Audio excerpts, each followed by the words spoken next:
The House of Mystery presents Inside Writing, the radio show where authors discuss their writing process in all genres. Welcome back into the House of Mystery. And, of course, I'm Al Warren. And sitting on the other side of the bench is David North Martino. Oh, my real name this time. Yeah, serial killer name. Excellent. Serial killer We're talking thriller murder today, so we have to use the serial killer name. We can't use perfect. Can't use your Rose, name. It's just too none of that stuff. Too soft. This isn't a soft show. That's right. Yeah. So interesting week. So we are in December, and you see the blizzard we had here. I did not.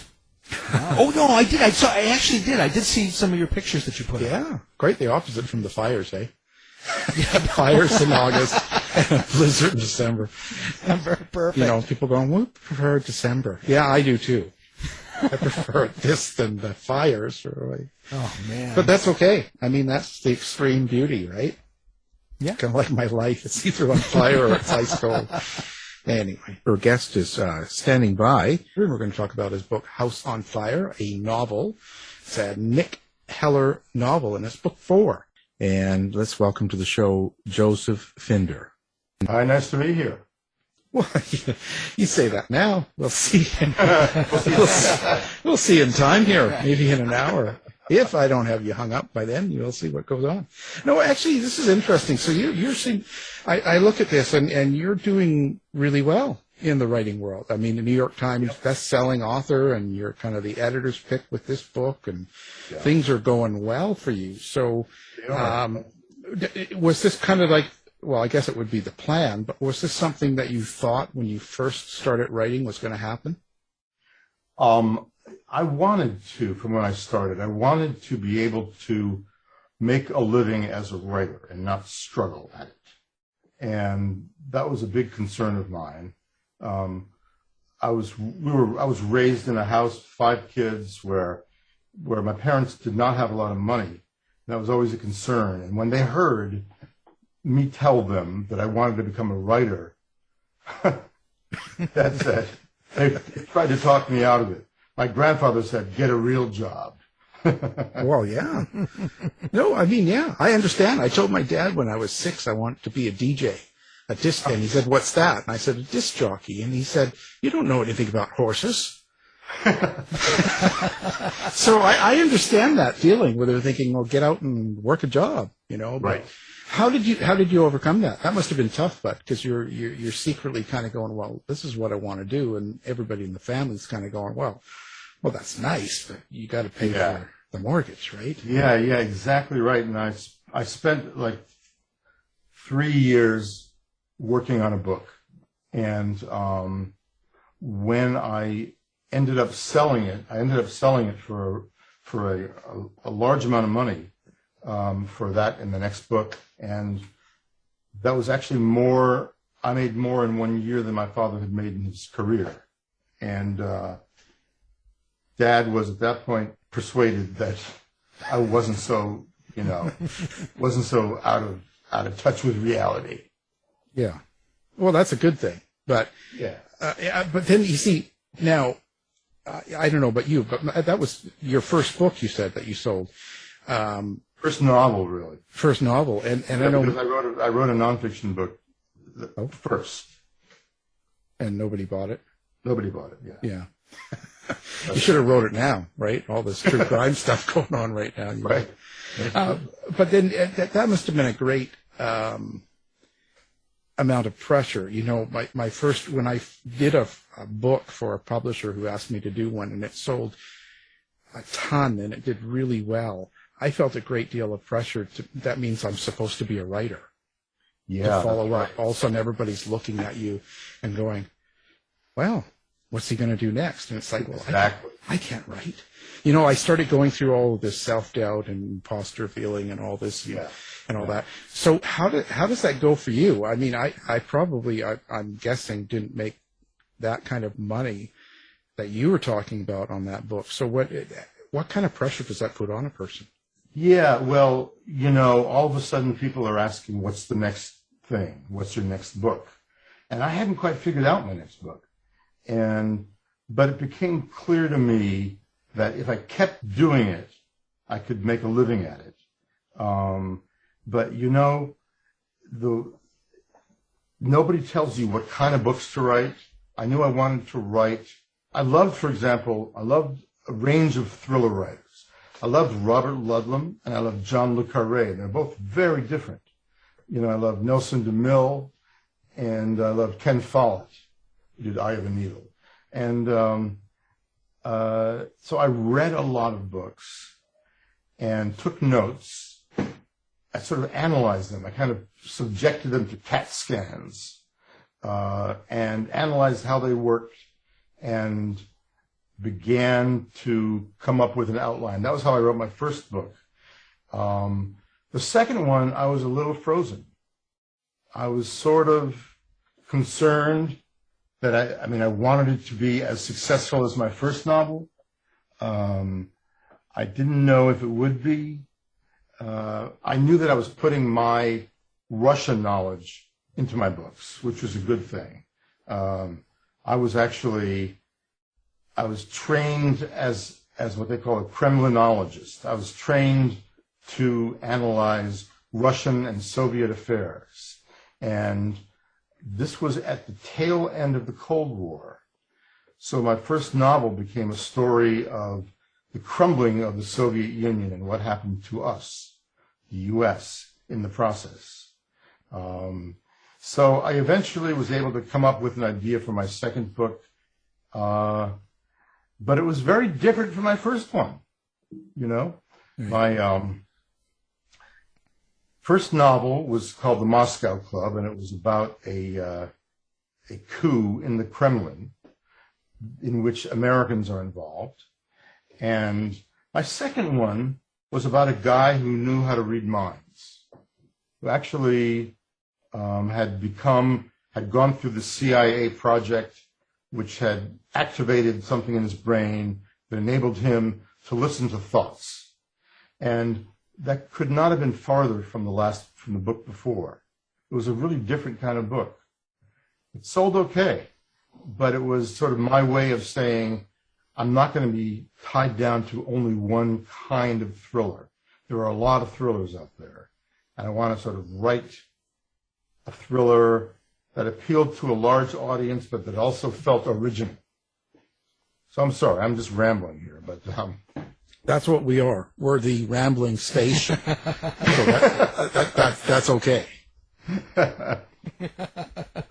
Well, speaking of the Soviet Union, you mentioned on your Facebook page that you did research there. Yes. And they wouldn't let you go back into the country, and then you were able to get back in. Are you willing to talk about any of that? Yeah, a little bit. I do have to be careful about that. Okay. The Russians did not want me back after I wrote my first novel. They did not want me back in. And they were convinced that I had really good contacts in the CIA, and that was true. So I guess I was called. Yes, that's right. I was called in my hotel room by this guy who was actually employed by the KGB, who told me that the Russians, that I was out there doing interviews and doing research in Moscow, and the Russians didn't believe in that. And he suggested that I go before I would get arrested.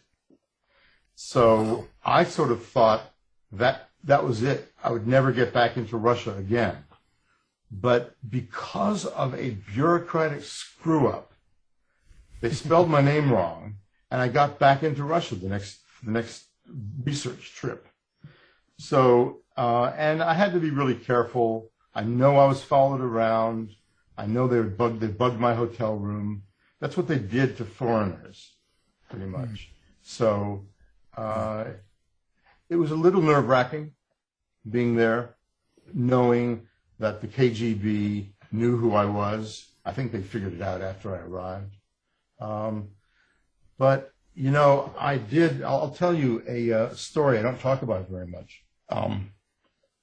I had an idea for my third novel about the Russian organized crime, the Russian mafia. And I got in touch with a Soviet emigre who had a friend who was in one of these mafia groups. And this guy agreed to take me to a meeting of his organization, and so I could write about it in Moscow. And I was nervous as hell, and I was told to meet at this particular location in Moscow at midnight, and that's when the meeting would take place. And I then got a phone call at my hotel room from this guy who was supposed to meet me, who said that the KGB had found out that I was in Moscow. They were convinced I worked for the CIA, and if I was to go to this meeting, I might well be killed. Wow. And I just thought, it's not worth it. So I actually left Moscow the next day, and it was a long time before I came back. I just figured, there's only so far I needed to go to do my research. I didn't need to get myself killed in the process. No, you have to be careful. You don't want to be caught taped, having like hookers pee on you or something like that. Thank God, it could ruin your run for president or whatever. If you have to do. But that's a different story. No, that's a different story, and they do things like that. I've heard this. Yeah. Well, but this must be kind of because you have a goal in mind. You're writing a book, and you're covering something that's happened with spies in Russia, and you've got all these ideas in your head. So you're doing research, and you're in the country and stuff like that. Yeah. But does that sort of outside fear kind of seep into you somehow? Because I would imagine I'd be a little bit paranoid that that people are watching you and they know they are there and all this stuff's going on. Wouldn't I? I think I would be a little bit like on edge. So I don't know. Wouldn't that kind of interfere in your writing process, or can you just sit through that and it doesn't matter? Actually, I absolutely felt that way. I was kind of paranoid. I was afraid they'd get into my hotel room and find my computer and that kind of thing. And I used that paranoia in writing the book, so that I knew what it felt like to be pursued in Moscow by government intelligence forces really. And I was able to sort of channel that fright that I had into the suspense of the book. So it actually turned out to be a good thing. Good for my book, good for my life. Well, yeah. I mean, but it's kind of crazy because it's the kind of thing that, you're doing every day. You're going about your job, and also on the news you hear about 2 people that were arrested for being a spy, and for 10 years, and they come back looking 90 pounds and beat up. In fact, my fear was not being killed. My fear was that they would simply arrest me, on some trumped-up charge and put me in a prison in Moscow, and I would be stuck there for years. And that's a serious fear. Yeah. Yeah, I'd be worried. That's what I would be worried about too. I think being killed instantly would probably be better because it's all over then. It's all over at that point. Yeah, because you imagine 10, 20 years in one of those holes getting treated like garbage. Moscow prison does not sound like fun. No, no, it's up there with all just say no. Right. But anyway, so I think that would be very interesting in that way. But where did the idea come from for you? So you're sitting there, and how did you come up with the idea of let's get into Moscow and let's write about this sort of situation when there's so much this sort of political stuff going on all the time? It seems like the Cold War ended, but there's still a lot of this stuff between these countries, China, Russia, U.S., all this stuff. It doesn't really end. Right. So what is it that? Yeah. No, you're exactly right. And the feeling in the U.S. was the Cold War is over. That's the end of the spy game. What are writers like John le Carré going to do now? And I was sitting there thinking, it's not over. The spy stuff continues. The spy versus spy stuff. And I was convinced that I could write something. I think I'd read a novel by Frederick Forsyth, who wrote The Day of the Jackal, and it was set partly in Moscow. And I read this, and I just thought, I can do the same thing. I'd studied Russia. I knew Russian. I could set some scenes in Moscow and make them feel real, make them feel authentic. So I think it was reading Frederick Forsyth that got me excited about the possibility of my doing something like that, a thriller like that. So the big question, Jack Reacher or Nick Heller? Oh, well, I mean, I think Lee Child said something like, my money's on Reacher, but it would be tough. My feeling is that they would be so intimidating to one another that they become friends. But I mean, and Nick Heller, is not just like Jack Reacher. He's very different. He lives in Boston. He's got a company. He does espionage work for pay. Unlike Jack Reacher, who sort of moves around an itinerant from city to city, town to town, and finds someone and helps them out. And that's the basic pattern of the Jack Reacher novels, which I like a lot. But I wanted to make Nick different. I wanted to give him a home, give him a company, give him a sort of place to land. And I wanted him to be, he's ex-military the way Jack Reacher is, but I wanted him to be really savvy in terms of the business world. So Nick used to work in corporate America at a high level, and he now is on his own, but he has that base of knowledge. He's able to penetrate corporations because he knows how they work. He can talk the talk. He can dress the right way. He can blend in. He can be, as I say in one of my books, he could go to a board meeting as easily as he goes to an alley to beat somebody up. So I wanted him to have this kind of savviness that Jack Reacher doesn't have. I wanted him to be significantly different enough. Well, who is Nick Heller to you? Like, how do we compare that character to you? Or is there a lot of you in him? Yeah, I mean, it's wish fulfillment. It's what you wish you could be. It's what I wish I could be. Yeah, Nick knows how to beat people up, but he also knows how to entrap people. He's the guy who has the sort of remark that I wish I had come up with.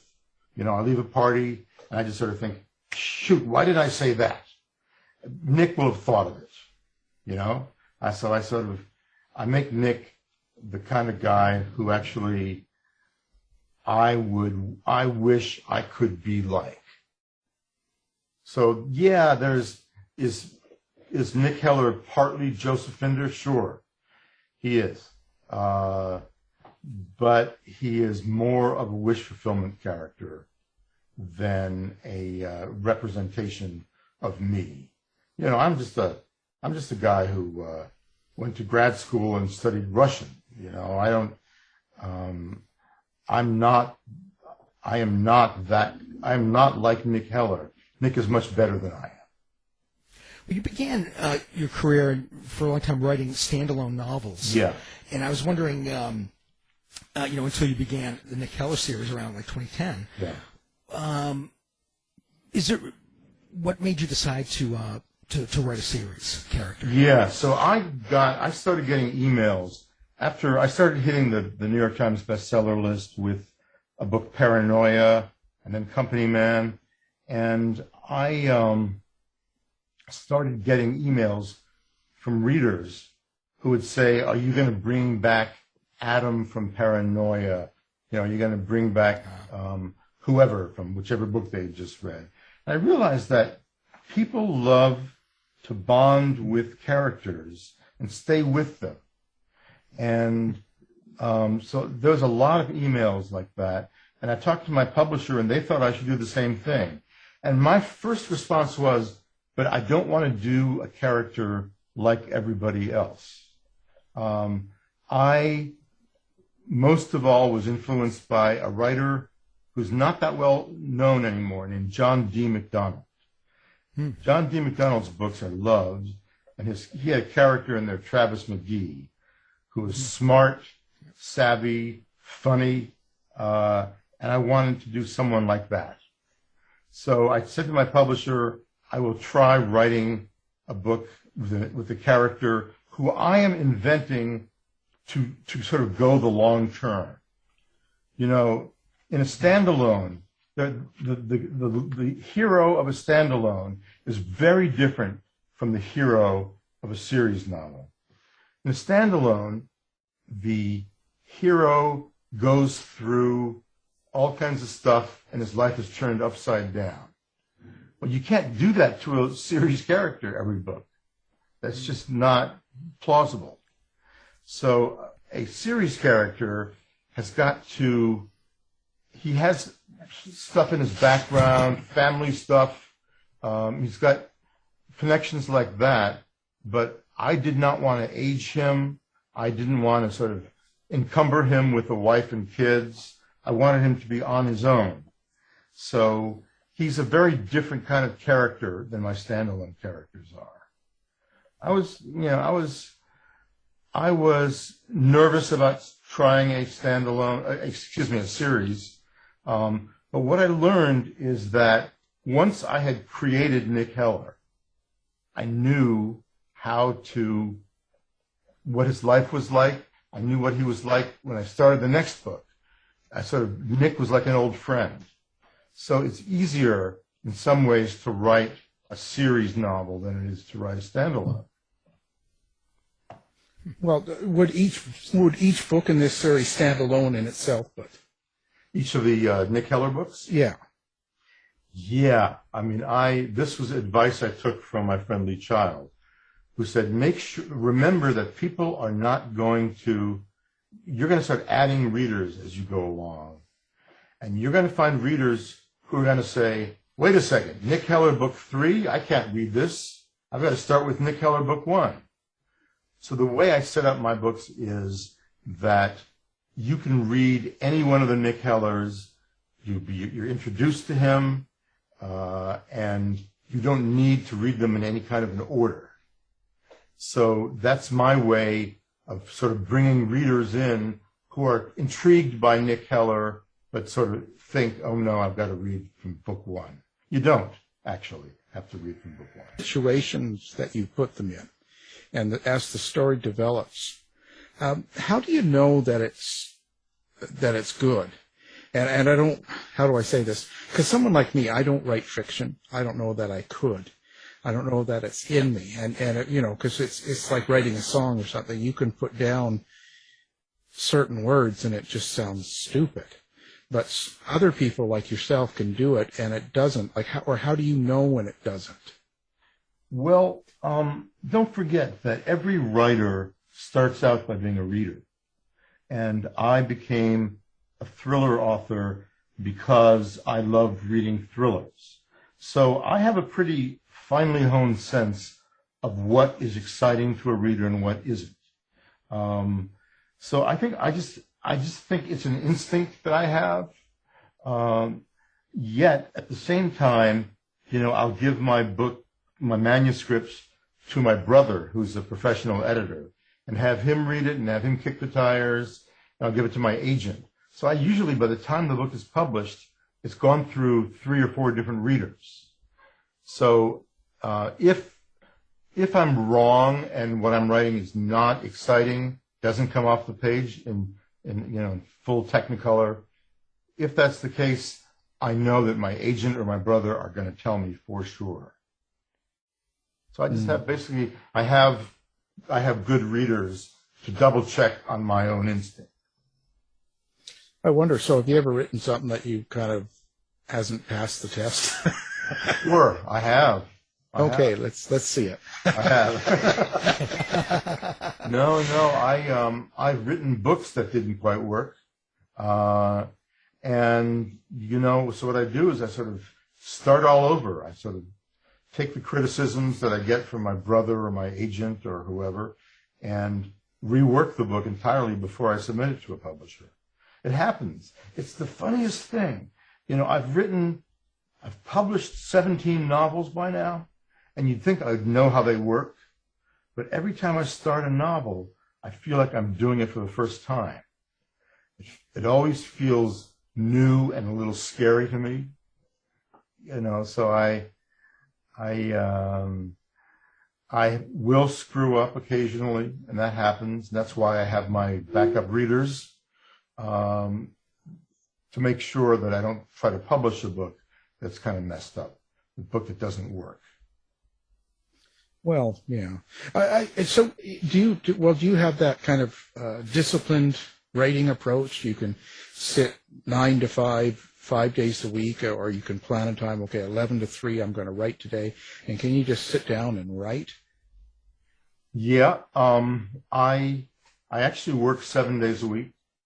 When I'm working on a book, I don't let a day go by without adding to it somehow. It doesn't mean I have to do a full day's work on a Sunday, but I will go into my office and work for at least an hour, a couple of hours.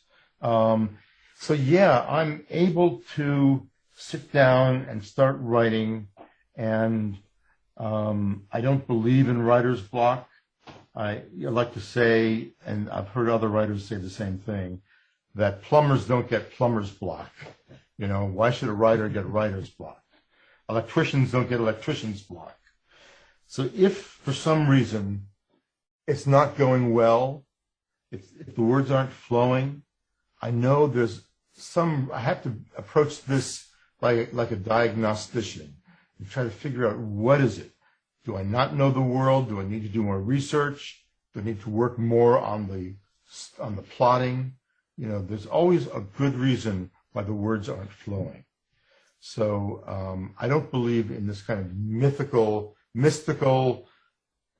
thing that a writer can just suddenly stop writing. If that happens to me, I diagnose it and I fix it, and I go back to writing. Yeah, if your plumber doesn't work, then you got to get him to work. Right. You kick him in the butt and say, "Get this work." I can't. Well, that and I tie this to when you say that, you can just sort of sit there and go, but when you're in Moscow and you got that stress around you, you sort of absorbed it and put it into your book, maybe your characters or story. But what about when it's something that isn't really in your control? Because you chose to go to Moscow, let's say, and you're kind of choosing this field. But let's say we can take the pandemic, for instance, so the last couple of years, so you're kind of sitting more at home, or you're in more of a certain location where you're not moving a lot. But when there's that outside stress and something as big as this, like, because we don't really know the outcome. You're sitting there and you hear about all this, the people dying and the pandemic and all this stuff's going on. We don't know where it's going to go. Right. So when it's an unresolved sort of fear, because this is what I get. A lot of the writers we've talked to have said, well, I was unable to write. I was just so caught up in it, and I couldn't do anything. And we had others that said, oh no, I just jumped right into it. It's an escape writing and all this stuff. Yeah. So where are you putting yourself in that? Yeah, that's interesting, because there are two very different ways of approaching this. I found it hard to write the first few months of the pandemic. And then I realized, as you just said, that I was basically doing something that was an escape from the pandemic. I would go to my office and be somewhere else for 6 hours. And that became really appealing to me. People would say to me, so are you going to write a book about a pandemic? Or are you going to write a book that is set during a pandemic? And I just said, that's the last thing I want to do. I want to do something that's an escape from the pandemic, escape from the difficulties of regular life. So that's what I've been doing. I'm ignoring the pandemic as if it didn't happen. My new book is set in 2019, right before the pandemic, before the world changed. So, I'm able to incorporate the stress of the world into my books in terms of the feeling of anxiety and suspense that I want the readers to feel. But if there's too much of that kind of anxiety in the real world, it's really hard to write. When you're writing, do you have an inner monologue? Can you hear characters, or are you translating images into prose, or do you work some other way? No, I do. I sort of talk out loud. It would, if anyone saw me doing that, they would say I'm crazy, or else I have a Bluetooth headpiece in my ear. But when it's really rolling, I'm talking it out. And when I then go to edit, I speak it aloud as well. I really talk the book aloud. And I think more or less everything that I publish has been spoken. It's the spoken word committed to writing. That's why when people say to me, are audiobooks as legit, And my feeling is this is how it started. This is how storytelling started with human beings, 100,000 years ago, as people sitting around the fire, telling stories, scaring one another, talking about great feats and how they would get themselves out of a difficult position. So, yeah, I sort of make sure that that the words sound right to my ear if spoken aloud. How do you describe your characters, like any of them?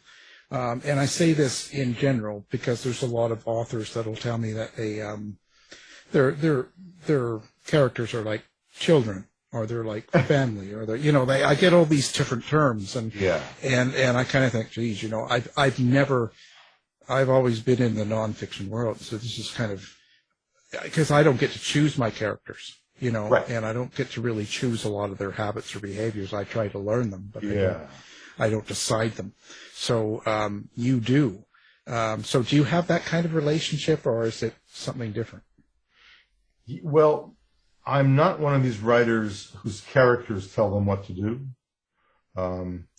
My characters do what I tell them to do. But when I am coming up with a character, I often do I kind of do a background file on each one of them.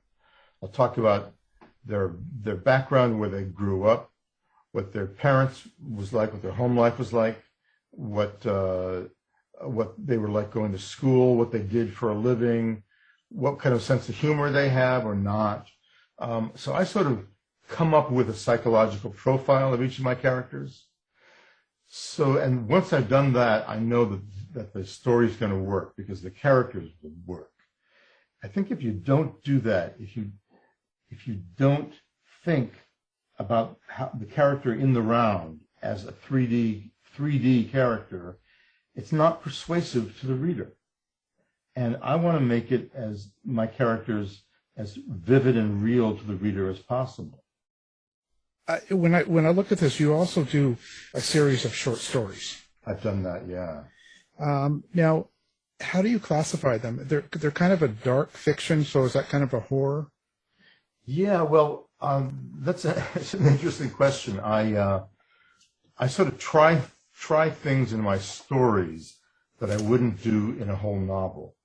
And they are kind of dark, and they are meant to have a surprise twist at the end. And one of the stories that I wrote is sort of would be categorized as horror. That's true. But most of them are thrillers that sort of are about something that would only work for a short period of time, as opposed to a novel which has got to keep going for 400 or 500 pages. So the stories are different. There are different kinds of stories that make a short story work. So when you do a short story like that, you have a lot less detail about some of the characters. Is that Yeah, I mean, I sort of do a mini profile of each of the characters in the short stories that I write. But I end up not using a lot of it, because the short story has to really kick into gear right away. And people are not going to sort of sit through 20 pages of throat clearing, you know? They want things to happen, they want action, they want something exciting to be happening.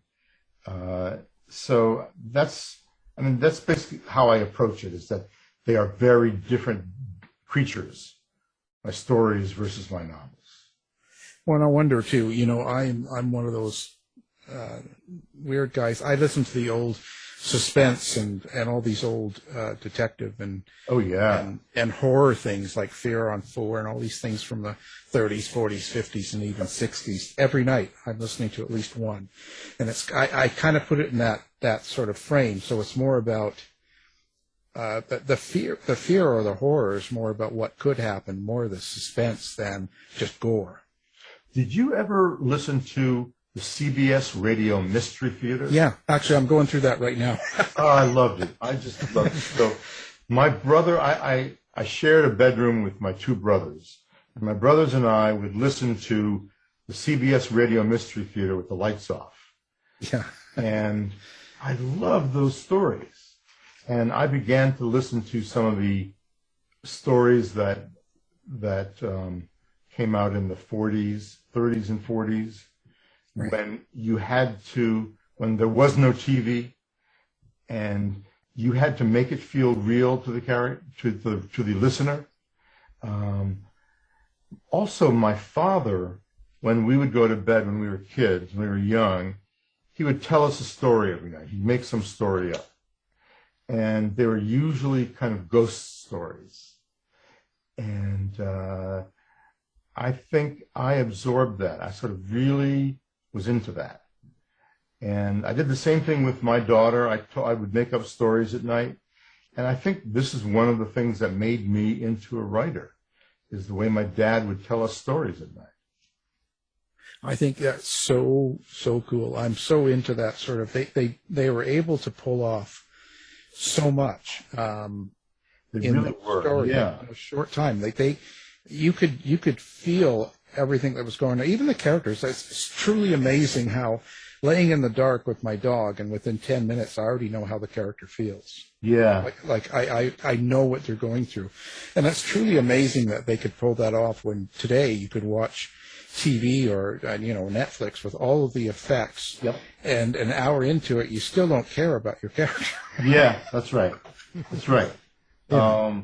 So, and I don't think that, radio is not that popular anymore. This is sort of a real niche thing. Yeah. I think that these radio shows are more similar to the sort of writing that I'm doing, either in my novels or my short stories, than a show on a limited series on Netflix, which has all the special effects and a lot of characters and all that kind of thing. So reading a story is, I think, you cast the characters in your own mind. You describe the scenery in your own head. You're imagining it. You're using all these muscles of imagination. And there's something really satisfying about that. There's something very exciting about that, which I think you get from reading a book and that you don't get from watching TV. Well, speaking of other media, you've had films made from your work. What was your experience with that? And I know it's rare, but did you have any involvement with the films? So I've had, so far, 2 movies made, and they were really different experiences. So the first movie that was made starred Morgan Freeman and Ashley Judd, and it was a 20th Century Fox studio film, thriller, and I sort of said to my agent that I wanted to have a cameo in the movie, and my agent said, it doesn't work that way. You're the writer. In Hollywood, you're on the totem pole, you're beneath the surface, beneath the earth. So but I was invited to play a role, a small role as an extra in High Crimes, the movie with Morgan Freeman and Ashley Judd. And I was not invited to do the same thing for Paranoia. It was a really very different set. They invited me to come and spend time on the set, which I did. It's sort of cool to watch how many people it takes to make a movie from a book that involved one person sitting alone in a room. It's kind of amazing. So they were really different experiences. I liked High Crimes a lot more than I liked the movie Paranoia. But in both cases, I adopted the philosophy that there's nothing the writer can do about it. Just go along. If you're going to sell the rights to Hollywood, then that filmmaker owns the rights and is going to do what he or she wants to do. And you have no right to complain about it. So that's why I don't complain about, even though I didn't like Paranoia very much, I didn't get on a public, soapbox, so to speak, and criticize it. I sort of said to myself, all right, that was one person's interpretation of the book Paranoia. It's not what I would have done, but all that counts is that it works as a movie, And so I've learned to sort of be hands-off, really, when it comes to TV and movies. I've got a number of projects that are in development in television as limited series. And one of them is my book, Company Man, which is being developed as a limited series by a really talented guy. And they have not sent me the script. I have no idea what they're doing. I have no idea if it's any good. But it'll probably end up being pretty good. And it had nothing to do with me. It's funny. Yeah, I made up the story. But the movie is always going to be really different, or the TV show. It's always going to be different because they have to cut out characters. They have to shorten plot in some ways and sort of make things move very quickly. They make editing changes, and that's what you want them to do. You want them to make a good movie. Not a faithful movie, but a good movie. Yeah, it's like a 12-inch remix. Yeah. In a sense, it's like that. Yeah. You never know what's going to come out. Yeah. So now if someone takes home your book, any one of them, they pick up one of your books, they read it, at the end of the book, other than the storyline itself, like the action and all that and the entertainment, do you ever have a subtext, or is there something else that you want people to take away from the book? Well, not really. I want readers to be diverted so much that they can't stop turning the pages. That's really what I want. And if I've succeeded at that, then I've succeeded in writing a thriller that works as an exciting book. I don't usually have messages.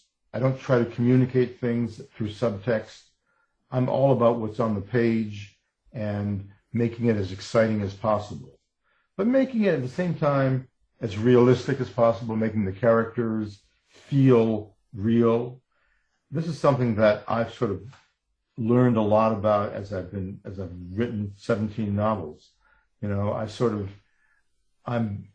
it's much easier for me to create full-blooded characters now than it was when I started out.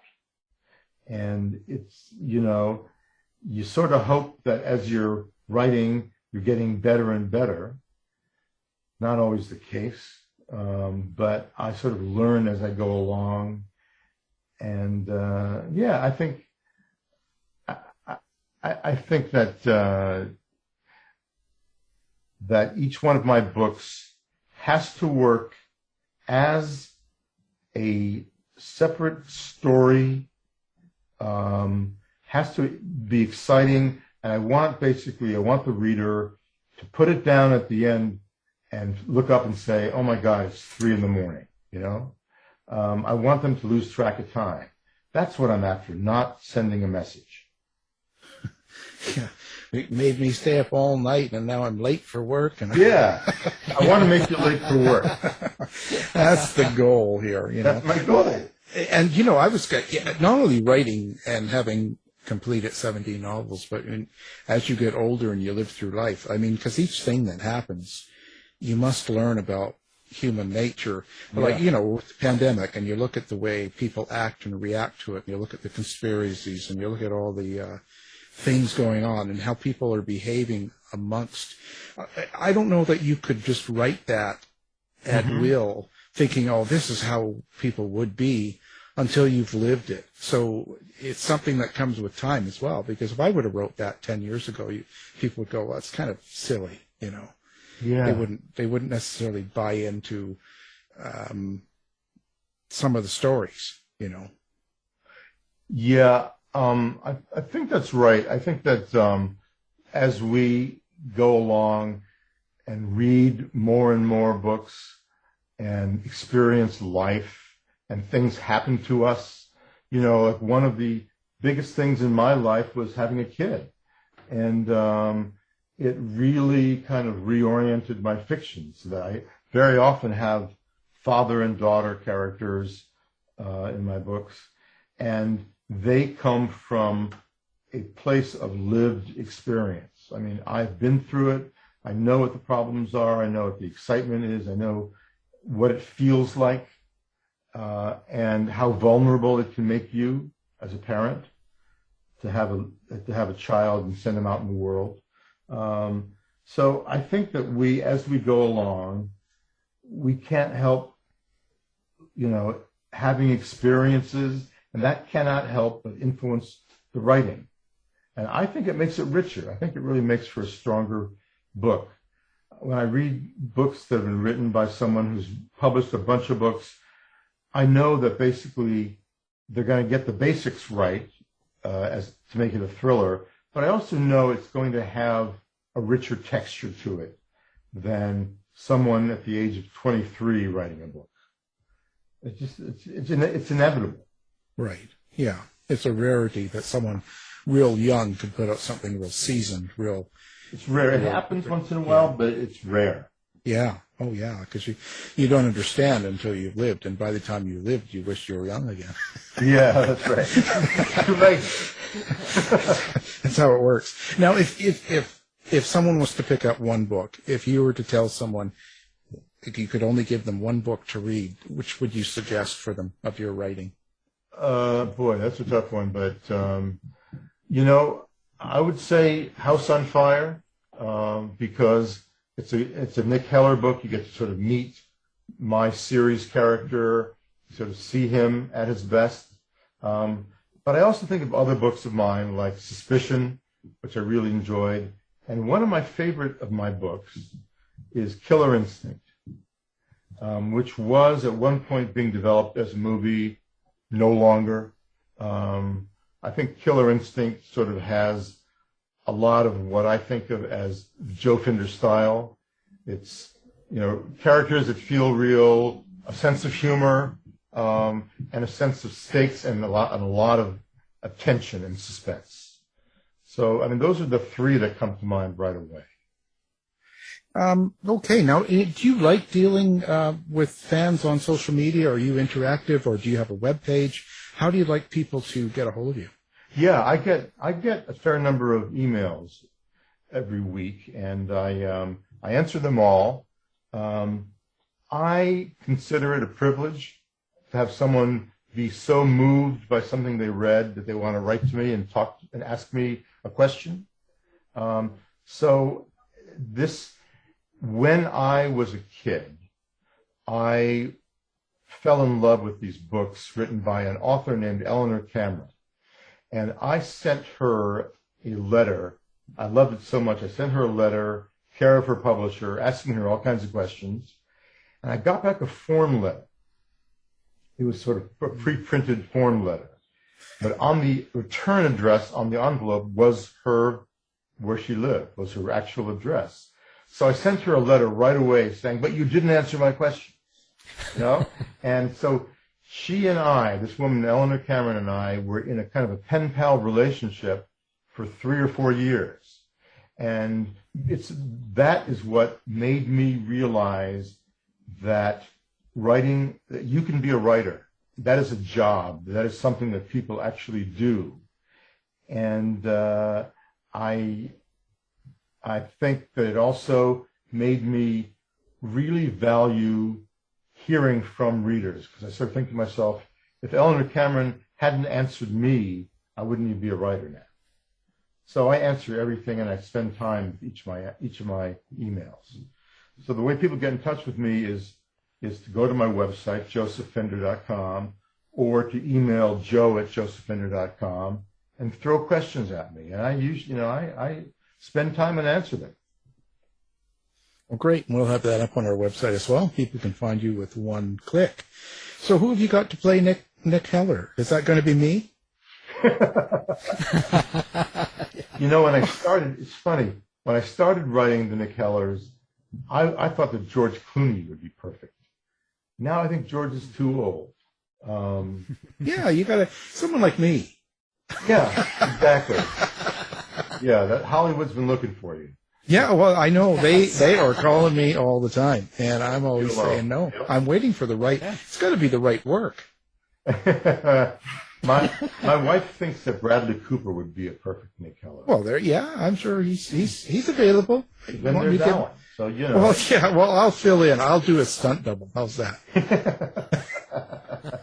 Yeah, that's it. Well, it's a pleasure always meeting people and talking to writers, good writers like yourself. Again, our guest has been Joseph Finder. Thank you for being here. It was great to be here, and I didn't use any dirty words. Well, we'll fix that. Tired of wasting time trying to decide what to watch on your streaming service?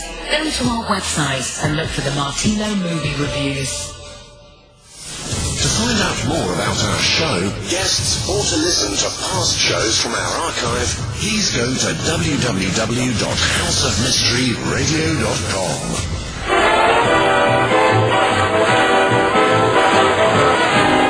The mission has been completed. The end! By George, he's got it! It is the end! I'll see you. If you're lying to me, I'll be back. This has been a production of Something Weird Media.